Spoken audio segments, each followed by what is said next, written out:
네, 할렐루야. 네, 참으로 반갑습니다. 네, 오늘 말씀의 제목은 오네시모의 변화. 복음은 누구든지 바꾼다라는 제목으로 은혜의 말씀을 함께 나누도록 하겠습니다. 사랑하는 성도 여러분, 우리는 종종 이런 말을 합니다. 저 사람은 진짜 절대 안 바뀐다. 그리고 나는 이미 너무 멀리 왔다. 이제 나 돌이키기에 너무 늦었다. 이제 힘들다. 이런 말들을 우리는 참 많이 하고 내뱉기도 합니다. 이런 말 속에는 체념이 들어있고 포기가 들어있고 깊은 낙심이 들어있습니다. 그러나 복음은 우리에게 분명하게 선언하고 있습니다. 복음은 누구든지 바꾼다. 아멘. 곽근사님 아멘. 이게 왜 곽근사님 죄송해요. 또 서가들 하냐면 우리 곽근사님 오집사님 싸우면은 제가 나중에 싸우고 나서 이제 산불 진화하듯이 제가 중재를 해야 되거든요. 어릴 때부터 그래서 중학생 때 이때도 그러면 제가 이제 부모님 두 분 안으라 그러면 안으시고 뽀뽀하라 그러면 뽀뽀하시거든요. 또 나중에 하루 정도 지나면. 예. 근데 이제 그 싸우고 직후에 이제 그 주로 그 권사님한테 이렇게 얘기를 하죠. 얘기를 하면 예, 기도하면 된다 이런 얘기를 하면 권사님이 그때 꼭 하는 얘기가 있습니다. 안 된다고. 안 된다고. 닦는다 해도 너가 아빠라고 그래요. 그때는 평소에 지혜 아빠 이렇게 부르는데 그때는 너가 아빠라고 해요. 예, 너가 아빠 절대 안 된다고 이렇게 얘기를 하시는데 그래도 나중에 뽀뽀는 다 해요. 예, 뽀뽀는 하고 예, 잘 때도 끌어안고 자요. 예, 끌어안고 자요. 예. 곽근사님 복음은 누구든지 바꿉니다. 아멘. 아멘. 네, 아멘입니다. 권사님 입에서 아멘 나오면 다 됩니다. 여기 있는 누구도 다 바뀝니다. 왜냐하면 오늘 본문은 아주 우리가 잘 아는 유명한 인물 오네시모가 등장을 합니다. 이 오네시모가 누구인가 하니 도망친 종이었고 사회적으로는 낙오된 자였고 법적으로도 범죄자, 지금 지명수배자였습니다. 그러나 복음은 오네시모를 바꿨습니다. 무익한 자가 유익한 자가 되었고 도망자가 사명자가 되었습니다. 그리고 그 동일한 복음이 바로 오늘 이 시간 이 자리에 있는 저와 여러분들을 바꿀 수 있다는 것입니다. 제가 보통 이 설교를 하면 늘 결론부를 미리 말씀드릴게요. 어떻게 얘기를 하냐면 늘 여기 계신 사실 교회에서 기도하고 있는 분들이 가정에서 제일로 신앙 좋은 사람들이에요.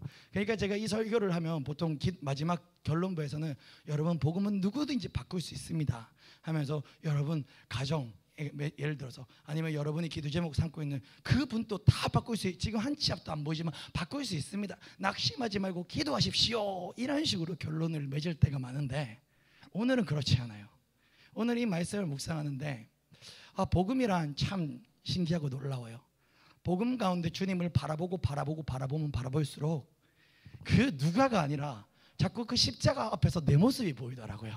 그래서 저는 오늘 진짜 특이하게 오늘 이 말씀을 묵상하는데 맞아. 복음은 나를 바꿀 수 있어.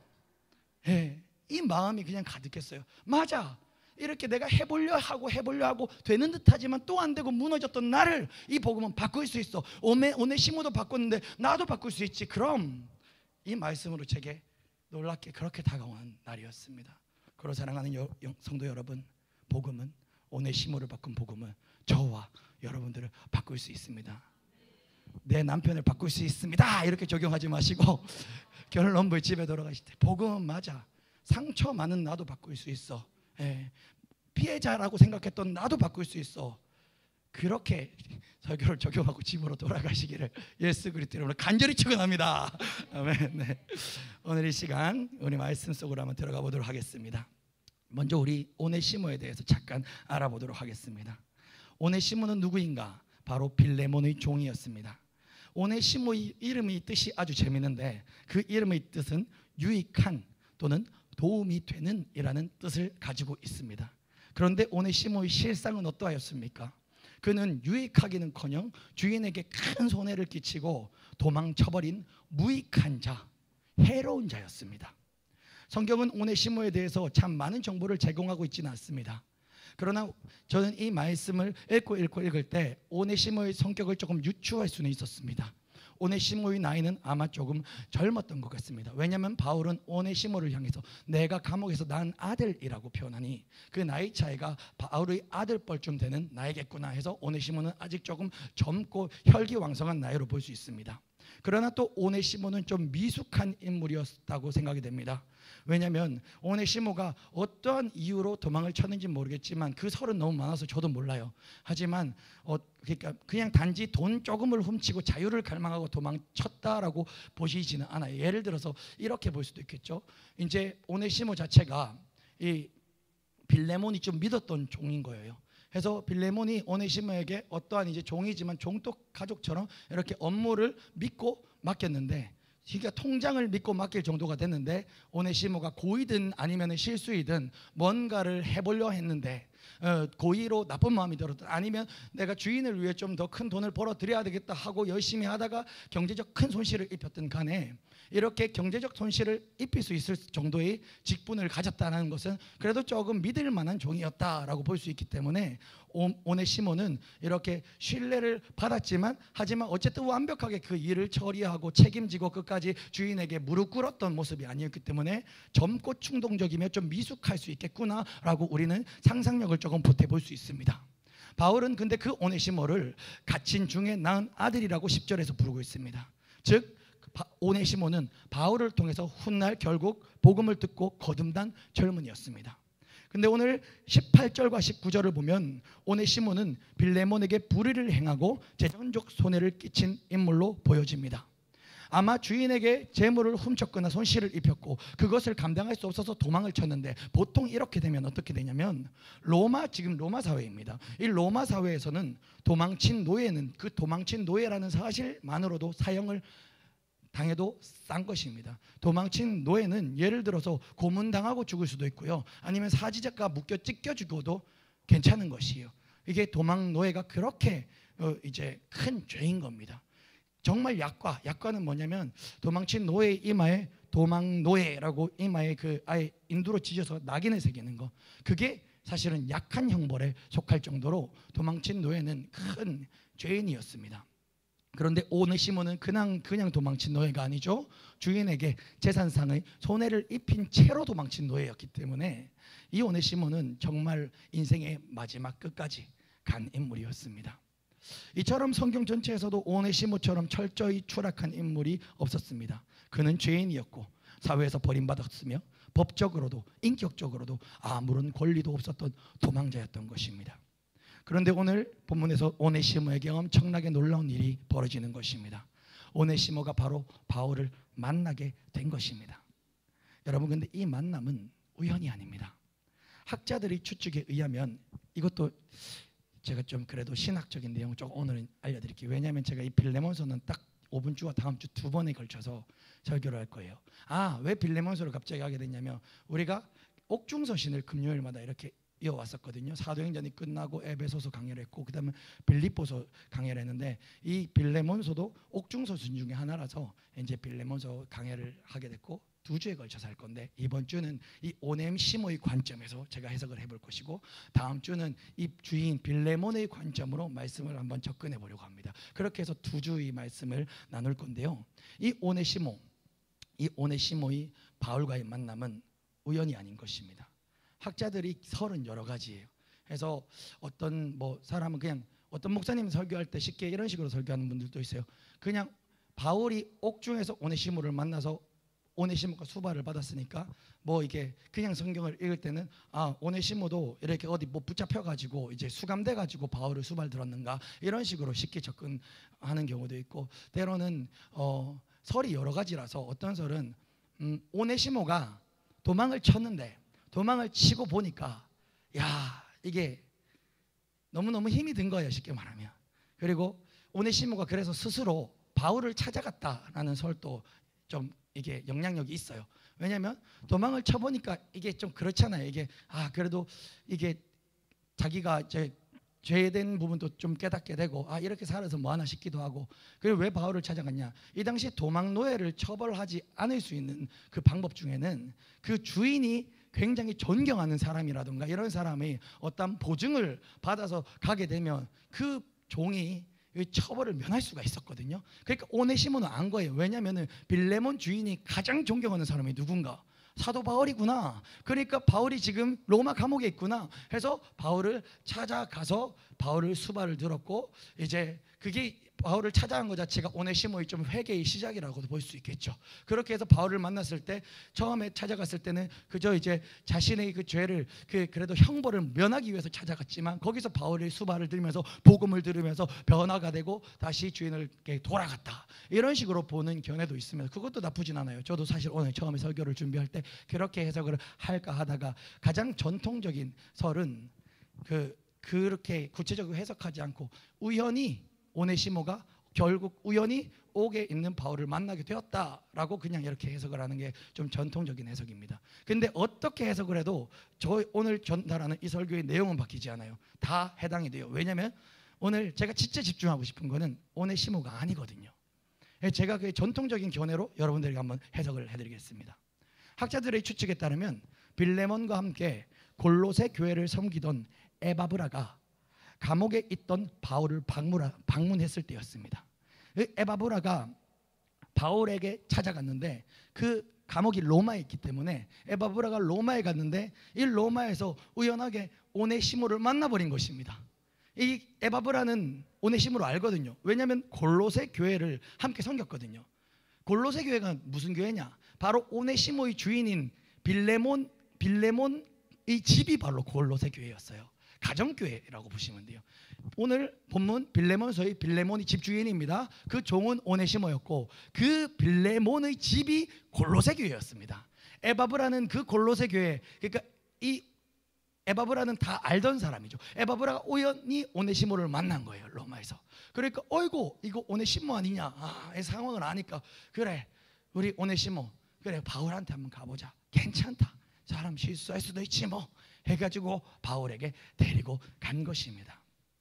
그래서 그 에바브라도 사실 오네시모를 살리기 위해서 바울에게 찾아간 것이죠. 그런데 여러분 이 스토리라고 이렇게 가정을 했을 때 이 만남이 우리가 보기는 어떻습니까? 이야 그래도 기가 막힌 우연이다 싶지 않습니까? 저는 이렇게 얘기하고 싶습니다. 우리 눈에는 기가 막힌 우연이지만 하나님의 눈에는 필연이라는 사실을 말입니다. 그래서 제가 아까 여러 가지 설을 얘기해 드렸습니다. 오네시모가 찾아갔든지 아니면은 그 우연히 에바브라가 오네시모를 데리고 갔든지 여러 가지 설을 말씀드렸지만 결론은 동일합니다. 하나님이 개입하셨습니다. 여러분들이 왜 여기 계십니까? 여러분들이 남들보다 좀 더 착해서요? 남들보다 조금 더 잘나서요? 남들보다 회개를 좀 더 잘해서요? 하나님의 필연입니다. 하나님의 붙잡으심입니다. 우리는 여기서 하나님을 봐야 돼요. 하나님의 사랑을 봐야 됩니다.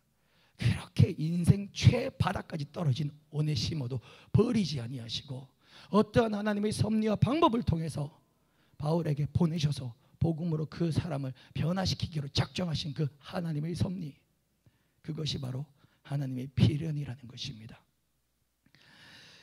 오네시모는 그곳에서 그 감옥에서 이제 바울을 만난 그 감옥에서 복음을 들었습니다. 영적으로 다시 태어났습니다. 이제 오네시모는 하나님의 아들이 되었습니다. 그래서 바울은 오네시모를 이렇게 부릅니다. 내 아들. 도망친 노예였던 그가 이제는 하나님의 가족이 된 것입니다. 그 감옥은 오네시모에게 형벌의 장소가 아니었습니다. 이제 거듭남, 새롭게 태어나는 영적 분만실이 되었던 것입니다. 사랑하는 성도 여러분, 오늘 이 시간 우리도 이 오네시모의 스토리를 기억하시면서 하나님의 은혜를 한번 다시 떠올려 보기 소원합니다. 여러분, 때로는 이 신앙생활 여정 가운데 너무 하나님이 알겠어요. 하나님이 천지를 창조하셨고 날 위해 예수를 보내주신 거 다 알겠어요. 근데 내 인생은 힘들단 말입니다. 하나님, 내 인생은 너무 고통스럽단 말입니다. 하나님 하며 우리가 그렇게 주님 앞에 원망했던 적 다들 한 번씩 없으십니까? 저도 지난번 간증을 했듯이 그때 실패와 실패를 거듭했을 때 하나님을 원망했었어요. 하지만 여러분 이 오네시모의 인생을 이렇게 보고 지금 이 자리에 앉아있는 저와 여러분들이 이렇게 바라본다면 이보다 더 큰 은혜가 어디 있습니까? 지금 이 자리에 있는 이것보다 더 큰 은혜가 어디 있습니까? 그것은 여러분이 어떠함이 아닙니다. 하나님이 붙잡아 주심인 것입니다. 그리고 그 은혜가 우리한테 흘러 넘쳐야 됩니다. 그 감격과 그 기쁨이 우리를 적시고 자악해야 되는 것입니다. 그리하면 우리의 모든 상처와 쓴뿌리 아픔들은 깨끗하게 치유될 것입니다. 보이지도 아니할 것입니다. 왜냐하면 그 기쁨이 너무 크기 때문에 말입니다. 두 번째입니다. 복음은 사람을 반드시 바꿉니다. 무익한 자에서 유익한 자로 반드시 바꿔냅니다. 바울은 빌레몬에게 말합니다. 빌레몬서 11절이죠. 그가 전에는 내게 무익하였으나 이제는 나와 너에게 유익함으로. 즉 바울은 그 오네시모 주인인 빌레몬에게, 오네시모가 전에는 빌레몬 너한테 참 무익한 종이었다. 하지만 오네시모는 이제 바뀌었다. 예수 복음으로 바뀌었다. 그래서 오네시모는 이제 나 바울과 너 빌레몬에게 참 유익한 자가 되었다라는 말인 것입니다. 오네시모는 이제 무익한 종이 아니라 유익한 자가 되었습니다. 그 이름의 뜻대로 이제 그는 진정 유익한 자 오네시모가 된 것입니다. 여기서 사실 그 원어를 살펴본다면 무익하다와 유익하다 그 헬라의 단어, 그 단어를 살펴보면 단순한 어떤 기능, 이제 옛날에는 무용지물이었으나 이제는 유용하다라는 기능을 얘기하는 것이 아닙니다. 이 헬라어는요, 존재 자체가 바뀌었다라는 것을 얘기하는 것이에요. 존재 자체, 그 거듭나 버렸다라는 것을 얘기한다라고 보시면 됩니다. 즉 오네시모는 더 이상 도망자도 아닙니다. 실패자도 아닙니다. 범죄자도 아닙니다. 오네시모는 하나님의 자녀요, 복음의 일꾼이요, 공동체의 진짜 형제가 된 것입니다. 회심 이후에 오네시모는 바울의 사역을 함께 감당하면서 정말 누구보다도 충성스러운 조력자가 되었습니다. 골로새서 4장 9절에서는 이렇게 얘기합니다. 신실하고 사랑 많은 형제 오네시모라고 이렇게 오네시모를 소개하고 있습니다. 한때는 쓰레기처럼 버려졌던 인생이, 세상이 끝났다라고 말했던 그 인생이 하나님 안에서는 이제 귀하게 쓰이는 그릇이 되었던 것입니다. 여러분, 어느 날 한 환경미화원이 쓰레기 더미 속에서 정말 낡은 액자 하나를 발견했습니다. 먼지가 뽀얗게 앉아있고 오물을 덮어쓰고 있어서 참 냄새도 났습니다. 얼핏 보기엔 참 별거 아닌 그냥 액자 같았습니다.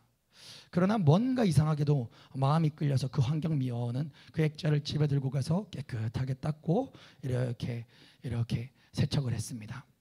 그런데 놀랍게도 그 액자는 19세기 유명 허가의 진품이었고 경매에서 수십억 원의 가치를 인정받게 되었습니다.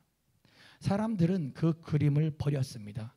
그 더러운 것이 묻은 그 그림 거들떠도 보지 않았습니다. 하지만 누군가는 그 그림을 주워다가 닦고 다시 닦았습니다. 그리고 닦고 나니 그 그림은 가치를 회복했더라는 것입니다. 사랑하는 성도 여러분, 저와 여러분들을 창조하신 분은 원수 마귀가 아닙니다. 우리가 인생 가운데 오물이 묻을 수도 있습니다. 그러나 우리를 창조하신 분, 우리를 태초에 작정하신 분은 바로 만군의 여호와 하나님이시라는 것입니다. 우리 주님 앞에 용서받지 못한 죄도 없고 우리 주님 앞에 나오지 못할 죄도 없다라는 것입니다. 우리가 주님 앞에 나와 주님 앞에 무릎을 꿇으면 성령께서 우리를 닦아주시고 우리는 창조의 원산대로 다시 우리의 본 모습을 회복할 것입니다. 오네시모도 그랬습니다. 사람들은 그를 도망친 종이라고 여겼지만 바울은 그를 복음으로 닦아주었습니다. 예수님은 그의 가치를 회복시키셨습니다. 복음은 사람을 이렇게 바꾸는 것입니다. 성도 여러분, 우리 안에도 바로 오네시모가 다 있습니다. 자신이 무익하다고 느끼는 순간들, 실패와 수치로 인해 스스로 버리게 되는 경험들, 우리 속에도 사실 다 있습니다. 그러나 하나님은 우리에게 지금 이 순간에도 말씀하십니다. 너는 더 이상 무익하지 않다. 너는 나의 기쁨이다. 너는 나의 기쁨이다. 이게 얼마나 감사한 소리인지요. 그리고 나의 동력자다. 복음은 우리 과거를 지우는 것이 아니라 과거를 딛고 우리에게 새로운 이름을 주는 것입니다. 복음은 우리를 그저 조금 수리해서 고쳐 쓰는 것이 아니라 우리를 완전히 새롭게 빚어 다시 태어나 버리게 하는 것이라는 것입니다. 사랑하는 성도 여러분, 이제 마지막 세 번째로 복음은 반드시 책임을 지게 하는 것입니다. 오네시모의 그 회심은 그 눈물에서 끝나지 않았습니다. 오네시모는 바울에게 복음을 듣고 진정한 회개를 한 이후에 자신이 도망쳐 나왔던 빌레몬에게로 돌아가기로 결심하였습니다. 로마 사회에서 도망친 노예가 다시 주인에게 돌아간다는 것은 사실 정말 목숨을 건 일이었다는 것입니다. 그럼에도 오네시모는 복음이 주는 그 새로운 용기로 그 길을 결단합니다. 여러분, 그래서 회개는 감정이 아닙니다. 회개는 눈물이 아니라는 것입니다. 회개는 용기입니다. 책임지는 용기입니다. 복음은 우리를 무책임하게 하는, 그저 눈물 조금 흘리고 그냥 내가 잘못했구나 하는 값싼 은혜가 아니라 과거를 정면으로 마주할 수 있도록 붙들어주는 그 능력입니다. 나의 과거를 정면으로 바라보아도 이제 그 과거에 눌리지 아니하고 그 과거의 상처가 나를 덮지 못하는 그 용기, 그것이 바로 진짜 회개고 그것이 바로 복음의 능력이라는 것입니다. 바울은 오네시모를 그 빌레몬의 집으로 혼자 보내지 않았습니다. 바울은 그의 손에 편지를 들려 보냅니다. 그리고 바울은 빌레몬에게 이야기합니다. 그가 네게 잘못한 것이 있거나 빚진 것이 있으면 그것을 빌레몬아 다 내한테 돌리라. 내가 갚겠다. 바울은 복음을 전할 뿐만이 아니라 사실 복음을 살아낸 사람이었습니다. 예수님께서도 우리에게 말씀하셨습니다. 그가 지은 죄가 있다면 그것을 내게 돌리십시오. 저들의 죄를 저들에게 돌리지 마시옵소서. 예수님이 사실 그 모습의 본을 보였던 분입니다. 바울은 예수 닮아 오네시모에게 그 역할을 감당했던 것입니다. 자기가 얻을 게 하나도 없는데 보증해 주었던 것이죠. 근데 그 뿌리는 바로 예수 십자가의 피의 공로고, 십자가에서 예수님은 지금 이 순간에도 저와 여러분들을 위하여 그렇게 보증해 주고 계시다는 사실을 여러분 믿으시기를 바랍니다. 사랑하는 성도 여러분, 오늘 이 시간 우리에게도 이 기도 현장 가운데 책임져야 할 과거가 떠오른다면 여러분 그 앞에서 도망치지 말기 바랍니다. 복음은 우리를 다시 그 자리로 인도하여 용서와 화해 또 회복의 길로 이끄십니다. 하지만 여러분 이미 회개한 죄를 다시 들추어내어 여러분들을 또 짓누를 필요도 없습니다. 하지만 그 어떠한 과거의 상처가 나를 이 순간 여전히 짓누르고 있다면 여러분 그거는 회개한 죄가 아닌 거예요. 이미 회개한 죄는 하나님도 잊어버려요. 하나님이 그냥 이렇게 전 표현을 해요. 하나님이 알고 있는데 모른 척 해주는 게 아니라 하나님 내 옛날에 그 죄 지었잖아요. 이렇게 하나님이 모른다고요. 하나님이 신이라서 난 망각해야지, 망각 이렇게 하면 진짜 잊어버려요. 하나님은 기억 못해요. 왜? 우리가 주님 앞에 진정으로 회개한 죄는요. 근데 우리가 인생을 살면서 여전히 어떤 쓴뿌리라고 표현하는 거 있지 않습니까? 우리가 쓴뿌리가 있다면 그것은 사실은 아직 치유받지 못한 그냥 외면해둔 어떠한 것이지 치유받고 용서받은 죄는 아니라는 것이에요. 고로 오늘 이 부분 바로 그 부분인 것입니다. 여러분 만약에 이 기도 현장 가운데 내게 또 확 올라오는 그 쓴뿌리가 있다면 다시 예수 복음을 들고 직면해 버리십시오. 그리고 여러분 이 믿음을 가지십시오. 하나님은 하신다. 하나님은 들추어내지 않으신다. 이 시간 이 자리에서 주님 앞에 진정으로 회개하고 통회하고 자복하면 그 상처가 앞으로 내 인생을 절대로 짓누를 수 없다. 나를 짓누르는 건 마귀일 뿐입니다. 마귀의 속삭임일 뿐입니다. 고로 오늘 이 시간 진정한 회개는 빌레몬에게 돌아간 것, 목숨을 걸고 돌아간 것, 그것이 진정한 회개라는 사실을 여러분 기억하시고 오늘 그 은혜가 이 자리에 저와 여러분들에게 있기를 간절히 소망합니다. 아멘. 사랑하는 성도 여러분, 오늘 이 설교 가운데 우리가 정말 진정으로 바라봐야 할 분이 계십니다. 그분은 바로 바울도 아니요 오네시모도 아니요 빌레몬도 아닙니다. 바로 우리 주 예수 그리스도이십니다. 사실 오늘 이 스토리에서 오네시모의 삶을 바꾼 힘은 그 바울이 아닙니다. 그것은 바로 예수 그리스도의 복음이라는 것입니다. 그가 바울을 통해서 들은 복음은 다음과 같습니다. 우리가 아직 죄인 되었을 때 그리스도께서 우리를 위하여 죽으심으로 하나님께서는 우리에 대한 자기의 사랑을 확증하셨느니라. 아마 그 바울에게 오네시모는 여러 설교를 들었겠지만 아마 오네시모의 입장에서 가장 가슴에 콕 꽂히는 그 말씀 한 구절이 있다면 저는 이 로마서 5장 8절이라 생각합니다. 왜냐하면 오네시모의 신분이 지명수배자요, 도망자요, 실패자요, 패배자였으니까 말이죠. 그 상태에 바울에게 찾아갔는데 바울이 이렇게 얘기하는 것이죠. 오네시모야, 난 너보다 더 큰 죄 지었어. 바울은 자신의 약하였던 그 과거로 오네시모를 아마 힘을 줬을 것입니다.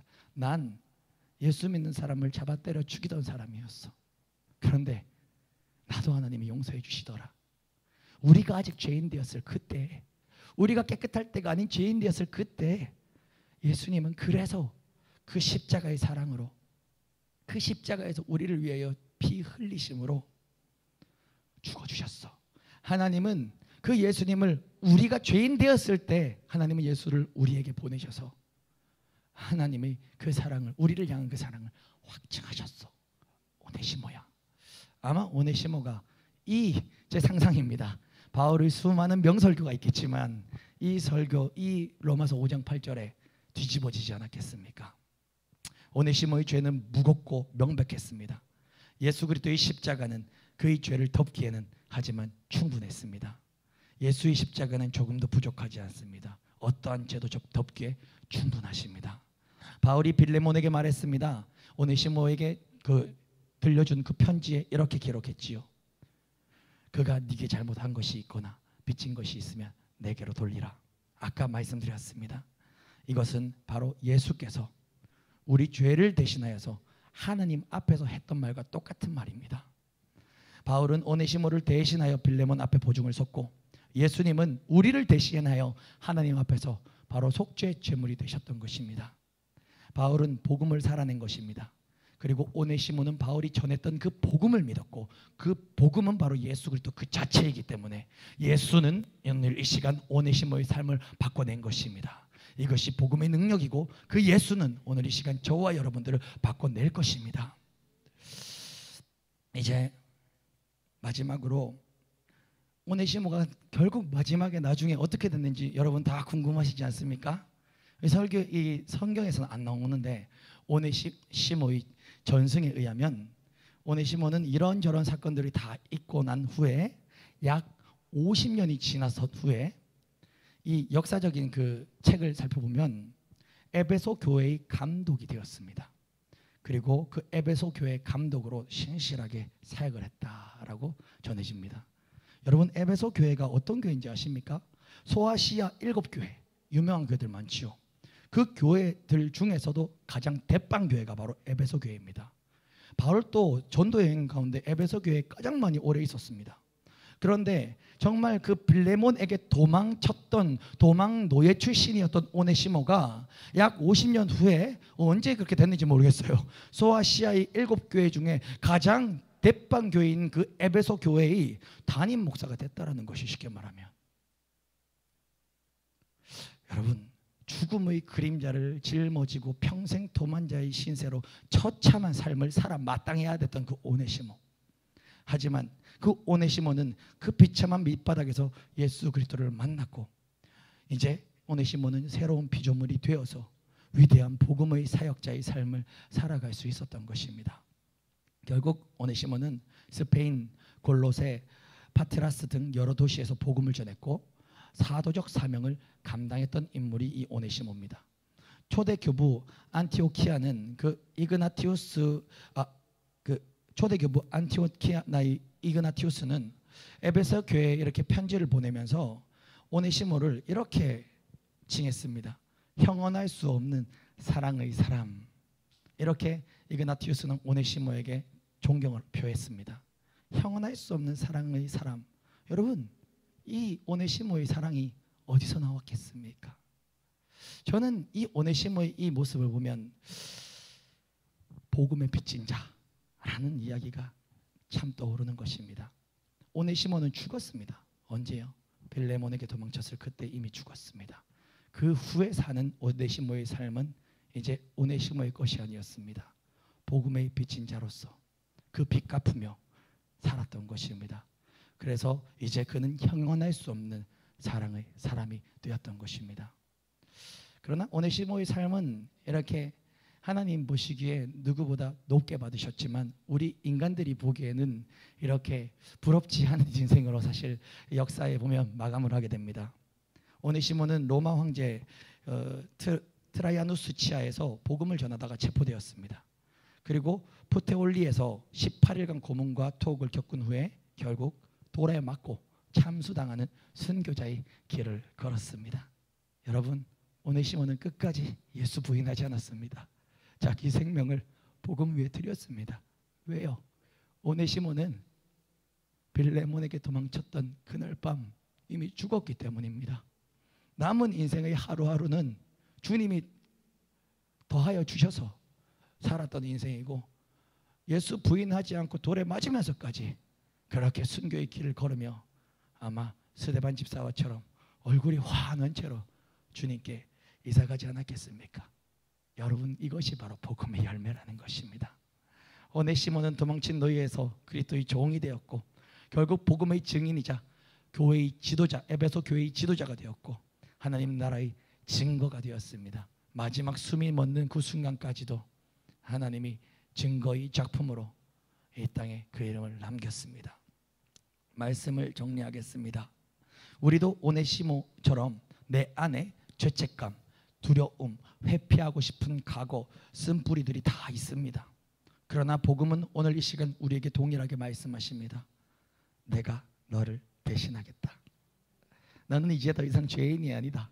하나님의 자녀요, 나의 형제다. 복음은 우리의 과거를 새롭게 정의하시고 우리의 실패를 은혜의 기회로 바꾸십니다. 예수 그리스도의 십자가는 우리 죄를 책임지셨고, 그분의 부활은 우리를 이제 새 생명으로 이끄십니다. 사랑하는 성도 여러분, 복음은 오네시모를 바꿨습니다. 그를 회복시켰고 돌이키게 하셨고 사명자로 세우셨습니다. 오늘 이 자리에 있는 저와 여러분들도 동일한 복음이 있습니다. 나는 못 바꿔, 나는 이미 끝났어. 여러분, 그렇게 말씀하지 마십시오. 하나님이 포기하지 않으셨는데 여러분이 포기할 수 없는 것입니다. 오네시모는 이제 도망자에서 사명자가 되었습니다. 도망자에서 사명자로. 여러분, 오늘 이 예배가 바로 그 기점 되기를 소원합니다. 오네시모가 그 바울이 수감되었던 그 감옥에 바울을 만났을 그 기점이 바로 우리는 오늘 이 예배가 되길 간절히 소망합니다. 우리 함께 이 시간 기도하시겠습니다. 찬양하고 기도하시겠습니다. 아버지, 감사합니다.